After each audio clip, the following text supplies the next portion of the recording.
Hello दोस्तों, कैसे हैं आप सभी। दोस्तों एक बार फिर स्वागत करता हूं आपके अपने YouTube channel office no problem में। दोस्तों आज का वीडियो बहुत ही खास होने वाला है आप सभी के लिए, क्योंकि आज मैं लेके आया हूं आपके लिए एलसीएम और एचसीएफ से रिलेटेड इतना शानदार वीडियो लाया हूं कि अगर आपको एलसीएम और एचसीएफ के बारे में कुछ भी नहीं पता होगा तो ये वीडियो देखने के बाद आपको हर चीज़ पता हो जाएगी एलसीएम और एचसीएफ को लेकर के। तो वीडियो में अंत तक बने रहें, मैं आपको एक एक चीज़ क्लियर कराऊंगा। और हाँ, वीडियो हमारी थोड़ी सी लंबी होगी इस वीडियो में, और हो सकता है कि 1 घंटे से ऊपर की भी वीडियो हो जाए, क्योंकि हम हर एक बारीकी को यहाँ कवर करने वाले हैं। एलसीएम और एचसीएफ को लेकर के, रियल लाइफ प्रॉब्लम से लेकर के और एक्सेल में यूज तक की प्रॉब्लम को यहाँ हम सॉल्व करने वाले हैं। इसलिए दोस्तों वीडियो में अंत तक बने रहें, वीडियो बिना स्किप किए देखिएगा, ठीक है। तो चलिए शुरू करते हैं। यहाँ हम मैथ एंड ट्रिग्नोमेट्री से रिलेटेड जो भी आज फंक्शन बताने वाले हैं, हमारा जो सीरीज चल रहा है मैथ एंड ट्रिग्नोमेट्री का, तो इसी के सीरीज में हम इसी सिलसिले में एलसीएम और एचसीएफ को लेके चल रहे हैं, क्योंकि एलसीएम और एचसीएफ मैथ का बहुत ही मोस्ट इम्पोर्टेंट फार्मूला है और मैथ में हमेशा यूज होता है, ठीक है। तो इसको एक्सेल में यूज करने से पहले मैं आपको इसके थ्योरी पार्ट में ले चलता हूं और बताऊंगा कि एलसीएम का हमारे जीवन में क्या उपयोग होता है, हम एलसीएम क्यों निकालते हैं किसी भी चीज़ की, इस एलसीएम निकालने से हमको क्या हमको सजेशन मिलता है और हमको किस समस्या से समाधान मिलता है, ठीक है। तो चलिए शुरू करते हैं। ये है दोस्तों हमारे पास एलसीएम और एचसीएफ से रिलेटेड बहुत ही मोस्ट इम्पोर्टेंट जानकारी। दोस्तों आपको पूरे यूट्यूब में इस तरह का एक्सप्लेनेशन नहीं मिलेगा, मैं चैलेंज करता हूँ। और इस वीडियो को देखने के बाद आपको एलसीएम और एचसीएफ से रिलेटेड कभी भी कोई समस्या नहीं होगी, इसलिए वीडियो में अंत तक बने रहें। चाहे आप मैथ के स्टूडेंट हों या ना हो, आपको कोई फ़र्क नहीं पड़ता है, पर हाँ वीडियो में अंत तक ज़रूर बने रहें, ये मैं बार बार कहता हूँ। और वीडियो बिना स्किप किए देखिएगा, ठीक है। तो चलिए देख लेते हैं। जैसा कि आप अभी स्क्रीन में देख पा रहे हैं, एलसीएम जिसका फुल फॉर्म होता है लीस्ट कॉमन मल्टीपल, हिंदी में जिसको कहते हैं लघुत्तम समापवर्तक, और एचसीएफ जिसको कहते हैं इंग्लिश में हाईएस्ट कॉमन फैक्टर, और हिंदी में कहते हैं महत्तम समापवर्तक, ठीक है। तो एलसीएम और एचसीएफ का गणित में बहुत महत्वपूर्ण भूमिका है और इन्हें कई अलग अलग स्थिति में उपयोग किया जाता है। चूँकि हम एमएस एक्सेल में मैथ एंड ट्रिग्नोमेट्री से रिलेटेड फार्मूला पढ़ रहे हैं, इसलिए हम मैथ की बात यहाँ पे कर रहे हैं। आप ये मत सोचिएगा कि हम एक्सेल का फार्मूला पढ़ाते पढ़ाते आपको मैथ कैसे पढ़ाने लगे, क्योंकि दोस्तों इसका जब तक आप बेसिक कॉन्सेप्ट क्लियर नहीं करेंगे तब तक आप एलसीएम में उलझे ही रह जाएंगे, ठीक है। तो सबसे पहले हम जान लेते हैं कि एलसीएम हम क्यों पढ़ें, इसकी ज़रूरत हमको कहाँ पड़ेगी, ठीक है। तो यहाँ पे देख लीजिए कि एलसीएम का उपयोग कहाँ कहाँ होता है। तो सबसे पहले तो है हमारे पास समय के चक्र का निर्धारण करना, ठीक है। जो टाइम साइकिल है उसको फिक्स करने के लिए हम एलसीएम का यूज करते हैं। यहाँ पे लिखा है कि जब आप अधिक गतिविधियाँ, मतलब एक से अधिक एक्टिविटीज़ अलग अलग समय अंतराल पर कर रहे हों और उन्हें एक साथ कितने समय बाद फिर से एक साथ होना है, इसका पता लगाने के लिए एलसीएम का उपयोग होता है, ठीक है। यहाँ पर मैंने एक एग्जाम्पल भी दिया है, जैसे कि एक बस है हर 15 मिनट में आती है, एक बस हर 15 मिनट में आती है और दूसरी बस हर 20 मिनट में आती है। अब दोनों एक साथ कितने समय बाद आएंगी, इसका निर्धारण एलसीएम से होता है।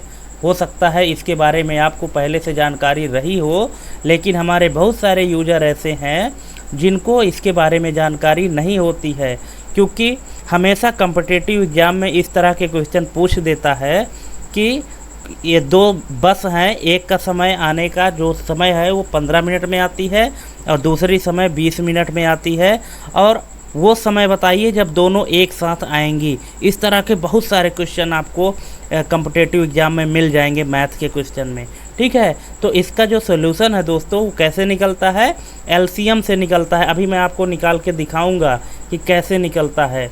ठीक है, यहाँ पे निकाल के दिखाऊंगा और एक्सेल में भी निकाल के दिखाऊंगा कि एक्सेल में कितना शानदार तरीके से निकलता है। ठीक है, बस वीडियो में आप अंत तक बने रहें।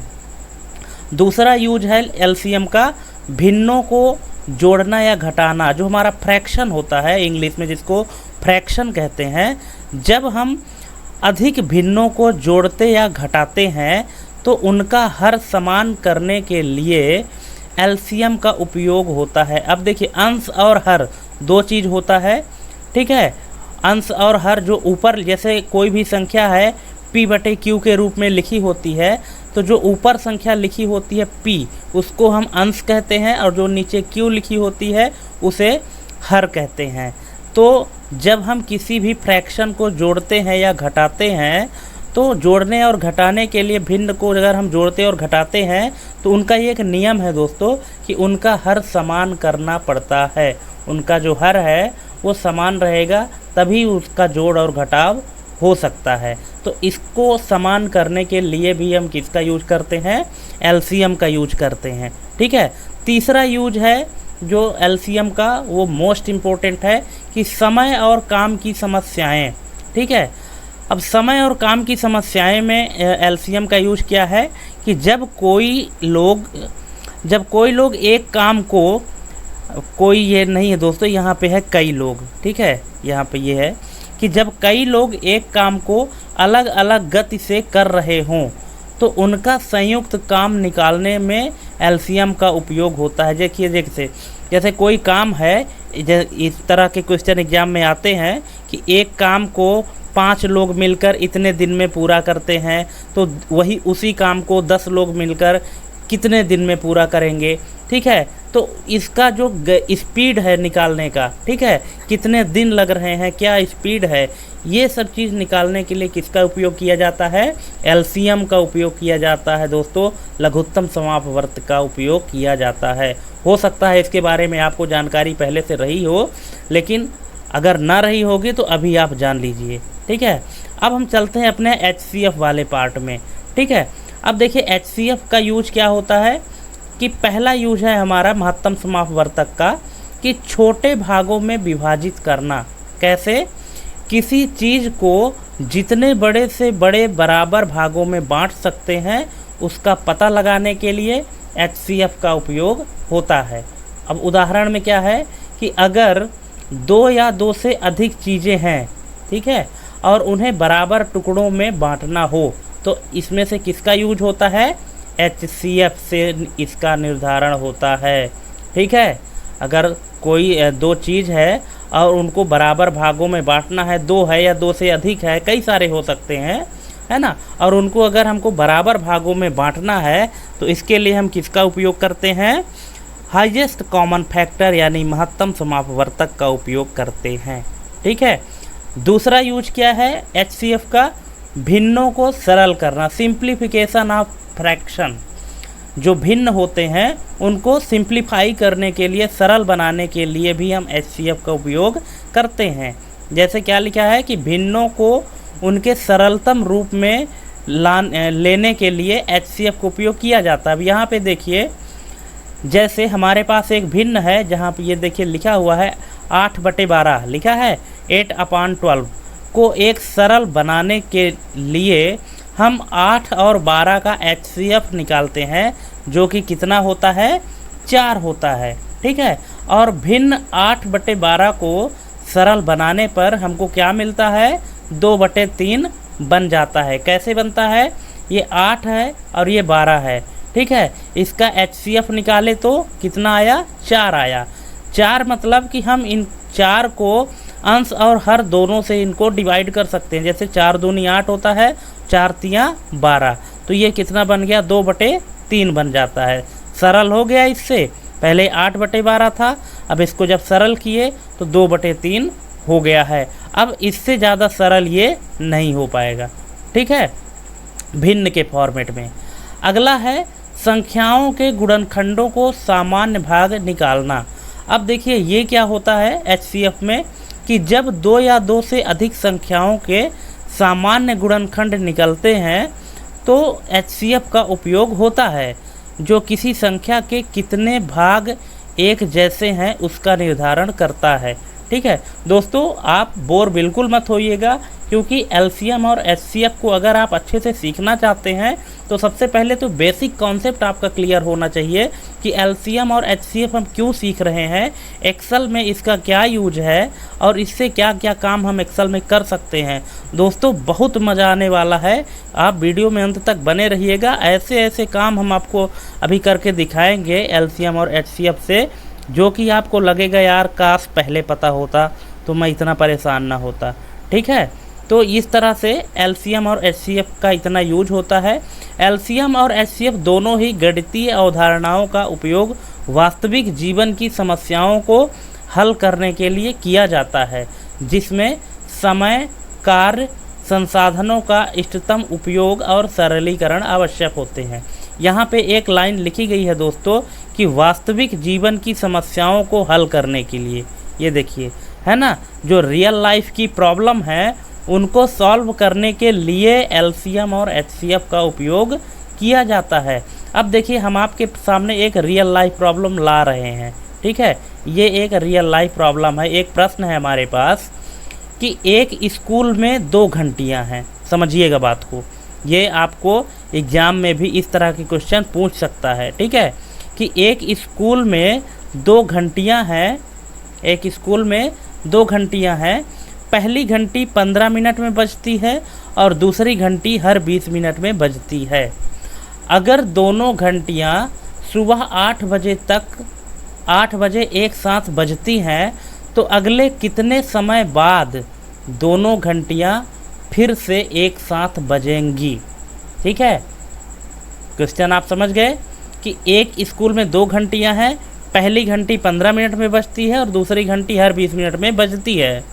अगर दोनों घंटियां सुबह 8 बजे एक साथ बजती हैं तो अगले कितने समय बाद दोनों घंटियां फिर से एक साथ बजेंगी। साथ ही एक शिक्षक दोनों घंटियों के बीच के समय को बराबर भागों में बांटना चाहते हैं, तो इस समय को कितने भागों में बांटा जा सकता है। ठीक है, ये जो दोनों घंटियों के बीच का समय है तो इनको बराबर भागों में एक टीचर बांटना चाहते हैं, तो इस समय को कैसे बांट सकते हैं, कितने भागों में बांटा जा सकता है। अब इसका समाधान, इस प्रश्न में हमें 2 चीज़ें निकालनी है। कौन कौन सी? पहली चीज़ तो है कि दोनों घंटियां फिर से एक साथ कितने समय बाद बजेंगी, जो कि एलसीएम से निकलेगा, और दूसरा है कि घंटियों के बीच समय को बराबर भागों में बांटना है, जो कि एचसीएफ से निर्धारित होगा। ठीक है, यहाँ देखिए अगर दोनों घंटियां फिर से एक साथ कितने बजे बजेंगी तो इसको हम एलसीएम से निकालेंगे, और अगर समय को बराबर भागों में बांटना है तो एचसीएफ का यूज करना है। यहाँ पे आप देख रहे थे ना कि बराबर भागों में बांटने के लिए ये देखिए संख्याओं के गुणनखंडों को सामान्य भाग निकालना। ठीक, और एलसीएम का क्या देखे थे, समय चक्र का निर्धारण करना, ये इनका उपयोग होता है। हमने आपके सामने रियल लाइफ की ये प्रॉब्लम ला दिया है। ठीक है, अब सबसे पहला एलसीएम का उपयोग करते हैं। ठीक है, तो पहली घंटी हर 15 मिनट में बजती है और दूसरी घंटी हर 20 मिनट में बजती है। दोनों फिर से एक साथ कितने समय बाद बजेंगी, यह निकालने के लिए हमें 15 और 20 का एलसीएम निकालना पड़ेगा। अब देखिए एलसीएम निकालने का तरीका क्या होता है। अगर हम एक्सेल में ना निकालें, सिंपल कागज़ में निकालें, तो हम कैसे निकालते हैं। ठीक है, तो 15 के फैक्टर क्या है, 15 के, तो इसको 3 से हम इसको डिवाइड कर मल्टीप्लाई करते हैं तो 5 3 15 होता है। और 20 के जो फैक्टर हैं वो 20 का क्या है कि 2 की पावर 2 मतलब 2 स्क्वायर इंटू 5। ठीक है, तो अब एलसीएम के लिए हमें सबसे बड़े पावर लेने पड़ेंगे। ठीक है, सबसे बड़े पावर इसमें क्या है, तो 2 के पावर 4 हैं जो 20 में है, और 3 जो 15 में है। ठीक है, और 5, तो एलसीएम क्या निकलेगा कि 2 की पावर 4, फिर टाइम क्या है 3 और टाइम क्या है 5। अब 2 की पावर 2 का मतलब होता है 4।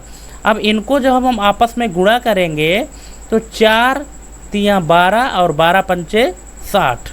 ठीक है, यानी दोनों घंटियाँ 60 मिनट यानी 1 घंटे बाद फिर से एक साथ बजेंगी। ठीक है। देखिए इसको एक्सेल में हमने कैसे यूज किया है, यहाँ पे देखिए, यहाँ पे पहली बेल है जो 15 मिनट में बजती है, दूसरी बेल है जो कि 20 मिनट में बजती है। अब इसको हम निकालना चाहते हैं तो यहाँ पे हम पहले से निकाल दिए हैं, अभी हम आपके सामने निकालते हैं। देखिए थोड़ी सी हम स्क्रीन बढ़ा देते हैं तो आप अच्छे से देख लीजिए। यहाँ पे हम लिख रहे हैं इक्वल टू LCM, पहला नंबर है ये है, कॉमा दूसरा नंबर ये है, क्या है, C3 है, C3 है। क्या हो गया, ये बाहर लिखने लगा, एक मिनट, यहाँ पे ये कामा C3, ठीक है। इसको ब्रैकेट क्लोज करिए और इंटर करिए। ये देखिए 1 सेकेंड में इसका आंसर आ गया, ठीक, कि इसका क्या है टाइम, LCM निकालने का 60 इसका होगा। अब इतना तामझाम करने की ज़रूरत नहीं है, आपके पास प्रॉब्लम आई है, आप उस प्रॉब्लम को जल्दी से सॉल्व कर लीजिए, ठीक है, LCM फार्मूला के माध्यम से। लेकिन जब आपको ये पता रहे कि LCM किस काम के लिए यूज होता है तब ना आप निकालेंगे, इसीलिए तो हम आपको इतना डिटेल में बता रहे हैं, ठीक है। अब चलते हैं HCF का उपयोग। अब हम यह निकालते हैं कि 15 और 20 का HCF क्या है, ताकि हम घंटियों के बीच के समय को कितने भागों में बांट सकते हैं।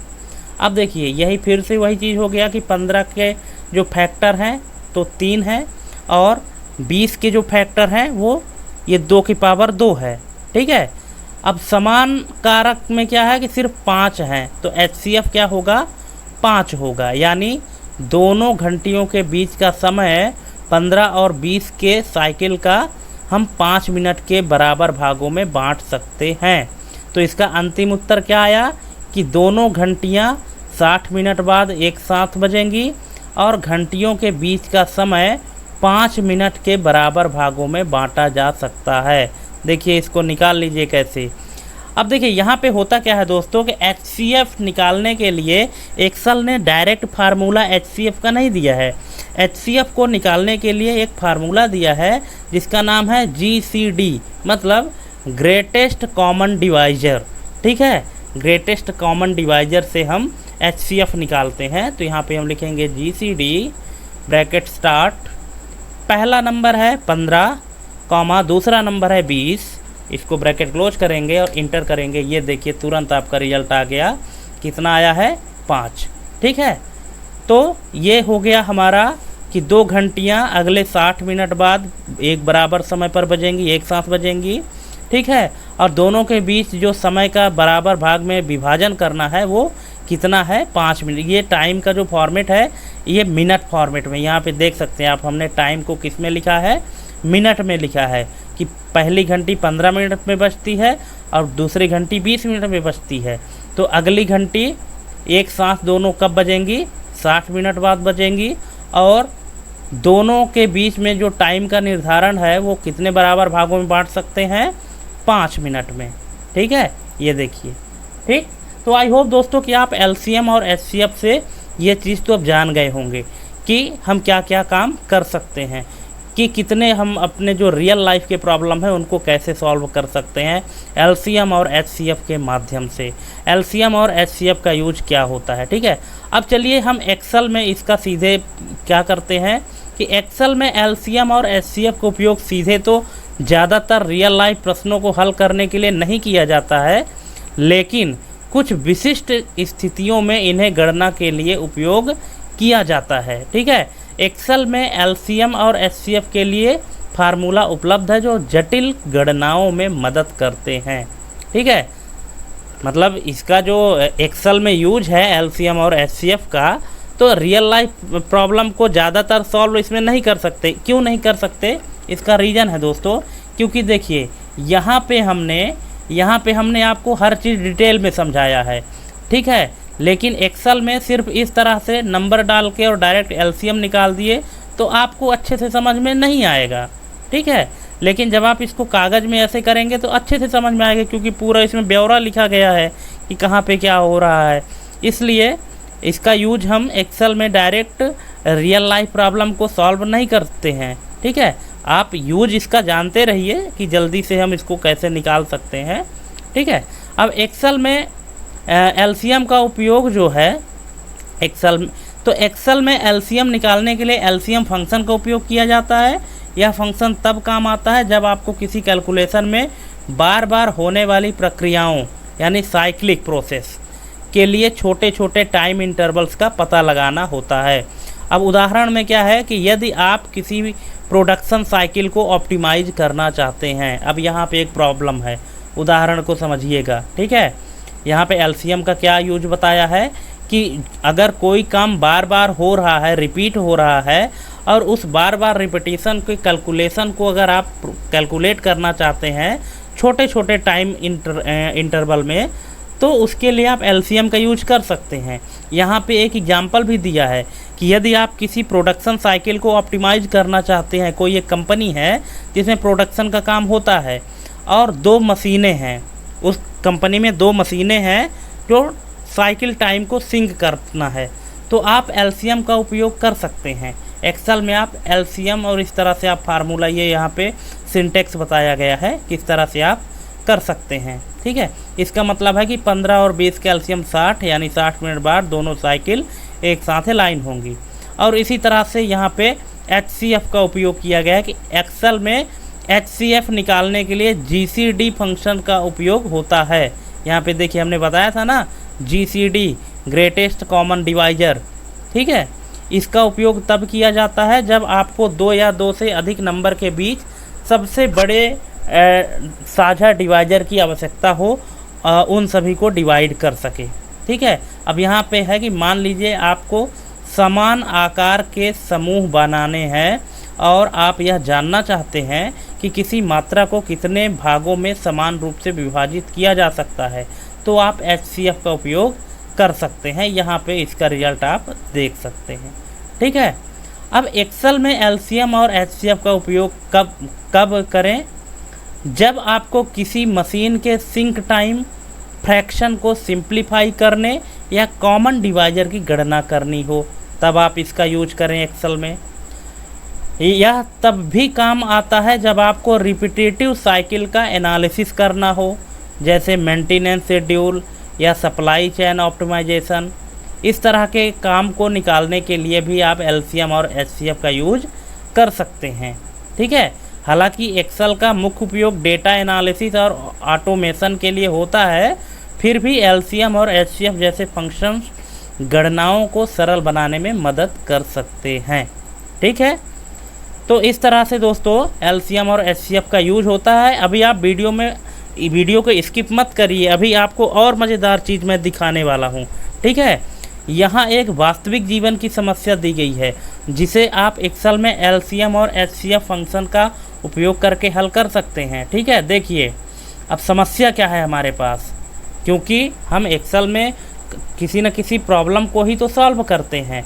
अब कौन सी प्रॉब्लम है, किस टाइप की प्रॉब्लम है? मैथमेटिकल प्रॉब्लम है। क्यों?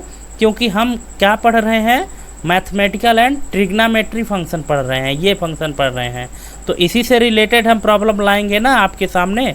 ठीक है, इसीलिए वीडियो में अंत तक बने रहें, वीडियो बिना स्किप किए देखिएगा। चैलेंज के साथ कहता हूँ कि आप बहुत सारी चीज़ें, नई चीज़ें सीखेंगे जो आप इसके पहले कभी न सीखे रहे होंगे। ठीक है, अब यहाँ पे प्रॉब्लम आप समझ लीजिए कि मान लीजिए कि आपके पास एक फैक्ट्री है जिसमें 2 मशीन है। ठीक है, एक फैक्ट्री है जिसमें 2 मशीन है। ठीक, पहली मशीन 12 मिनट में एक काम को पूरा करती है और दूसरी मशीन 15 मिनट में एक काम को पूरा करती है। समझिएगा बात को। ठीक है, पहली मशीन का टाइमिंग क्या है, 12 मिनट, एक कार्य को पूरा करती है 12 मिनट में, और दूसरी मशीन 15 मिनट में एक कार्य को पूरा करती है। ठीक, ये तो ठीक है, अपना अपना टाइम है। किसी मशीन की स्पीड अच्छी है तो जल्दी पूरा कर लेती है, किसी मशीन की स्पीड कम है तो थोड़ा सा टाइम ज़्यादा लग जाता है। ठीक है, तो अब हमको प्रॉब्लम क्या हो रही है कि अब हमको यह पता लगाना है कि दोनों मशीनें कितने समय बाद एक साथ कार्य समाप्त करेंगी ताकि आप अगले शेड्यूल को समायोजित कर सकें। अब आपको ये जानकारी लेना है कि भाई दोनों मशीन का जो टाइमिंग है वो अलग अलग है काम करने का, तो ये दोनों मशीनें एक साथ कार्य कब समाप्त करेंगी, ताकि हम अगले कार्य के लिए शेड्यूल बना सकें, टाइम बना सकें कि इतने बजे अब हमको चालू करना है। पहली समस्या है ये निकालना है। और दूसरी क्या है कि आपको समान उत्पादकता बढ़ाने के लिए प्रत्येक शिफ्ट में बराबर संख्या में कार्यों को बांटना है।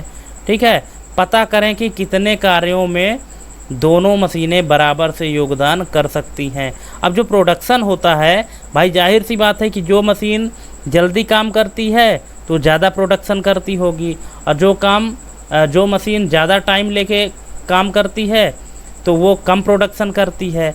अब आपको क्या करना है कि प्रत्येक शिफ्ट में बराबर संख्या में कार्यों को बांटना है। ठीक है, ताकि जो प्रोडक्शन है वो बराबर हो सके।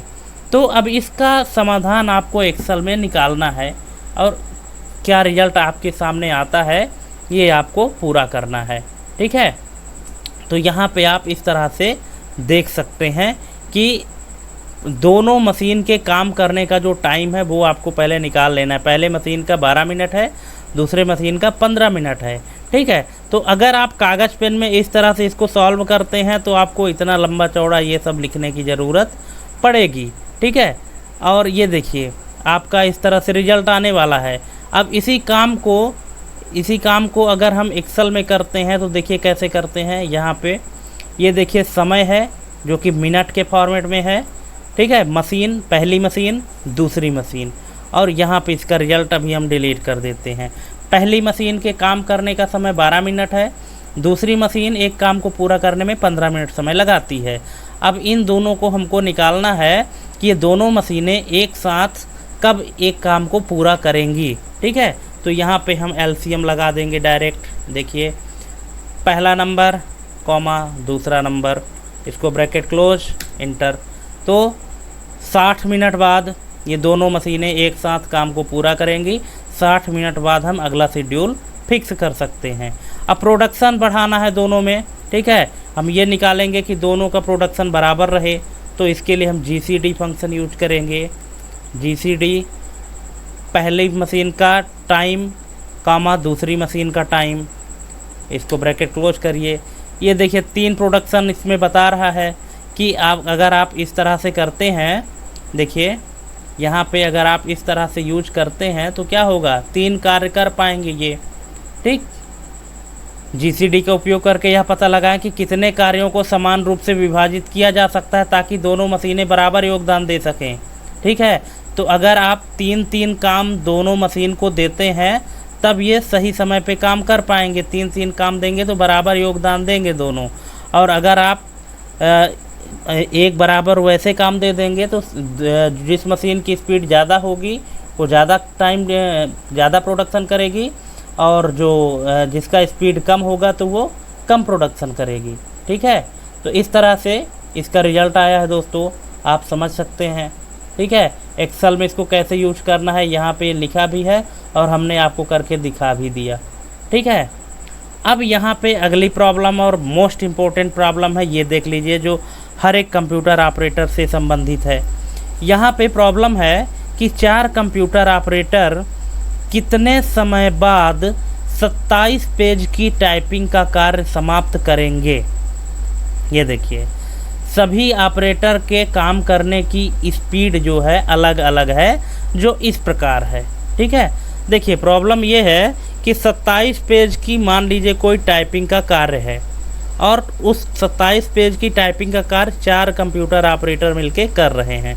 ठीक, और देखिए ज़रूरी नहीं कि हर ऑपरेटर की स्पीड एक जैसे हो, किसी की अधिक भी होगी, किसी की कम भी होगी।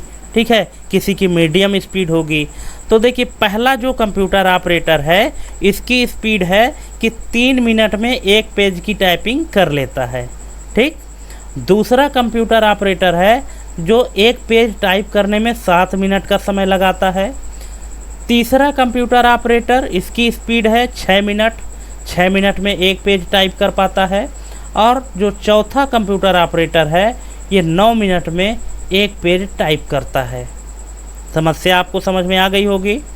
ठीक है, अब इसको हमको क्या निकालना है, समस्या का समाधान क्या करना है कि एलसीएम का उपयोग हम किस लिए करेंगे कि सभी ऑपरेटर कितने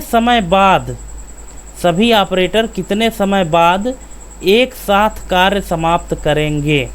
सबसे पहला तो हम यही निकालेंगे। तो ये चीज़ निकालने के लिए कि ये पूरी 27 पेज की जो टाइपिंग है तो कितने टाइम बाद पूरी होगी और सभी कंप्यूटर ऑपरेटर भी ख़त्म करेंगे 27 पेज की पूरी टाइपिंग को। ठीक है, तो यहाँ पे हम किसका यूज करेंगे? एलसीएम का यूज करेंगे। कैसे? हमें एलसीएम का उपयोग करके यह पता लगाना है कि सभी ऑपरेटर एक साथ कितने समय बाद काम समाप्त करेंगे, क्योंकि सभी ऑपरेटर की स्पीड अलग अलग है। हमें यह देखना होगा कि 27 पेज की टाइपिंग कितने समय में पूरी होगी।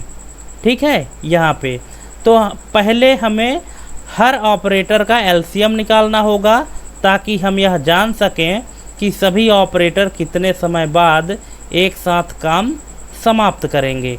तो ये देखिए यहाँ पे पहले कंप्यूटर ऑपरेटर की स्पीड है 3 मिनट, फिर दूसरे की है 7 मिनट, तीसरे की है 6 मिनट और चौथे की है 9 मिनट। एक एक पेज की टाइपिंग करने में ये टाइम लग रहा है उनको। ठीक है, अब इनका आपको एलसीएम निकाल लेना है और एलसीएम जब आप निकालेंगे तो आपके पास रिजल्ट आएगा 126 का। आप वैसे दोस्तों मैनुअली कागज़ में भी निकाल सकते हैं। ठीक है, अब इसका मतलब है कि सभी ऑपरेटर 126 मिनट के बाद फिर से एक साथ कार्य समाप्त करेंगे। ठीक है, जो सबकी स्पीड है वो अलग अलग होने के कारण सभी कंप्यूटर ऑपरेटर 126 मिनट के बाद फिर से एक साथ कार्य समाप्त करेंगे। अब अगर हम जानना चाहें कि सभी ऑपरेटर 27 पेज की टाइपिंग कितने समय में करेंगे तो हमें प्रत्येक ऑपरेटर की कुल समय सीमा निकालनी होगी और फिर उन्हें एलसीएम के साथ तुलना करनी होगी। ठीक है, अब देखिए यहाँ पे क्या है कि एक कंप्यूटर ऑपरेटर की स्पीड है 3 मिनट, तो 27 पेज की टाइपिंग करने में उसको 81 मिनट का समय लगेगा। ठीक है, दूसरे की स्पीड है 7 मिनट पर पेज, तो ये इसको 189 मिनट का समय लगेगा।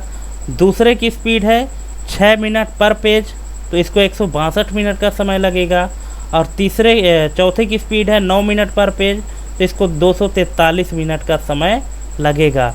इन चारों ऑपरेटरों के काम को समन्वित करने के लिए आपको अगला शेड्यूल 126 मिनट पर सेट करना होगा, जो कि एलसीएम का परिणाम है। ठीक है, अब देखिए इसका हम यूज इस तरह से करते हैं। यहाँ पे हमने एक शीट तैयार की है। ठीक है, ये देखिए अभी इसको हम हटा देते हैं। आप डेटा को समझ लीजिए कि पेज हमारे पास टोटल कितना है, 27 पेज है। समय मिनट के फॉर्मेट में है। पहले ऑपरेटर की स्पीड कितनी है, 3 मिनट। दूसरे ऑपरेटर की स्पीड 7 मिनट। तीसरे ऑपरेटर की स्पीड 6 मिनट। चौथे ऑपरेटर की स्पीड 9 मिनट। अब हम ये सेट करना चाहते हैं कि कितने टाइम बाद इनका काम ख़त्म होगा ताकि हम इनको अगला काम दे सकें। तो यहाँ पे आप एलसीएम निकाल लीजिए डायरेक्ट। एलसीएम से आपको ये पता चल जाएगा। आप यहाँ से यहाँ तक सेलेक्ट कर लीजिए, ब्रैकेट क्लोज कर लीजिए और इंटर करिए। 126 मिनट। 126 मिनट मतलब क्या, 60 मिनट का 1 घंटा होता है, मतलब 2 घंटा 6 मिनट बाद 2 घंटा 6 मिनट बाद इनका काम ख़त्म होगा। तो आप 2 घंटा 6 मिनट बाद इनको अगले काम का शेड्यूल सेट कर सकते हैं। ठीक है, ये हुआ।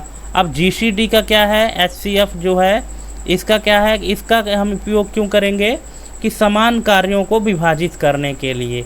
अब देखिए यहाँ पे क्योंकि हर ऑपरेटर की स्पीड अलग अलग है, तो क्या हम इन सभी को एक समान कार्य विभाजित कर सकते हैं। देखिए क्या होता है जीसीडी के रिजल्ट में।